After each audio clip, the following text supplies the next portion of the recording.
ఆయన ఒక మానవుడై ఉండి దేవుని మాటను ఏం చేస్తున్నాడు? ధిక్కరిస్తున్నాడు. దేవుని మాటను త్రోసివేస్తున్నాడు. దేవుని మాటను వినకుండా తన హృదయాన్ని కఠినపరుచుకుంటున్నాడు. అంతగా కఠినపరుచుకుంటున్నప్పటికి కూడా దేవుడు ఆ రాజు పట్ల, ఆ సేవకుల పట్ల, ఆ ప్రజల పట్ల దీర్ఘశాంతాన్ని వహిస్తున్నాడు. దేవుడు దీర్ఘశాంతుడు అని చెప్పడానికి ఈ ఈ ఈ తెగుళ్ళే మనకు ముఖ్య ఆదర్శం అన్నమాట. దేవుడు ఎంత దీర్ఘశాంతుడు అంటే, మనము ఎవరైనా మనకు ఒక పొరపాటు చేస్తే, ఎవరైనా మనల్ని అవమానిస్తే, ఎవరైనా మనల్ని గేలి చేస్తే, ఎవరైనా మనల్ని తిడితే వెంటనే మనం రియాక్ట్ అవుతాం. ఒక్కసారి కాకపోయినా రెండోసారికి, మూడోసారికైనా మనం వాళ్ళ మీద ఫైర్ అవుతాం, వాళ్ళ మీద కోపడతాం. కానీ దేవుడు చూడండి, 9 తెగుళ్ళు పంపిస్తున్నప్పటికి కూడా ఆ రాజు ఇంకా నాశనం అయిపోకుండా ఉన్నాడు. ఆ ప్రజలు ఇంకా నశించిపోకుండా ఉన్నారు. ఇంకా నశించిపోకుండా ఉన్నారంటే దేవుడు అక్కడ ఏం కనబడుతుంది మనకి?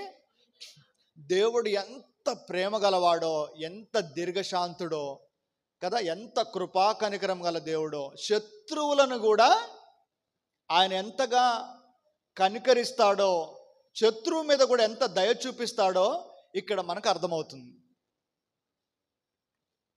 ఇక్కడ మనం చూస్తే యెహోవా మోషేతో ఇట్లా అంటున్నాడు, ఫరో మీదికిని ఐగుప్తుల మీదికిని ఇంకొక తెగులు రప్పించేదను, అటు తర్వాత అతడు ఇక్కడ నుండి మిమ్మల్ని పోనిచ్చును. అంటే ఇక్కడ సేవకుడే అలసిపోతున్నాడు, దేవుడేమో దీర్ఘశాంతాన్ని చూపిస్తున్నాడు.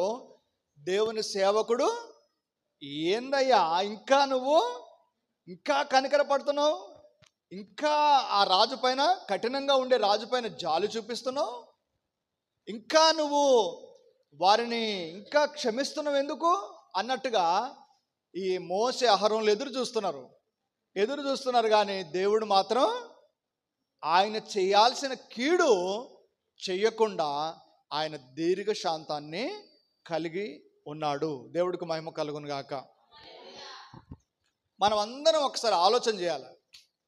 ఏంటనంటే, మనం చేసే ప్రతి పొరపాటు, మన జీవితంలో మనం చేసే ప్రతి పొరపాటు, ప్రతి తప్పు, ప్రతి బలహీనతను దేవుడు ఏం చేస్తున్నాడు? దీర్ఘశాంతం కలిగి ఆయన నీకు సమయం ఇస్తున్నాడు.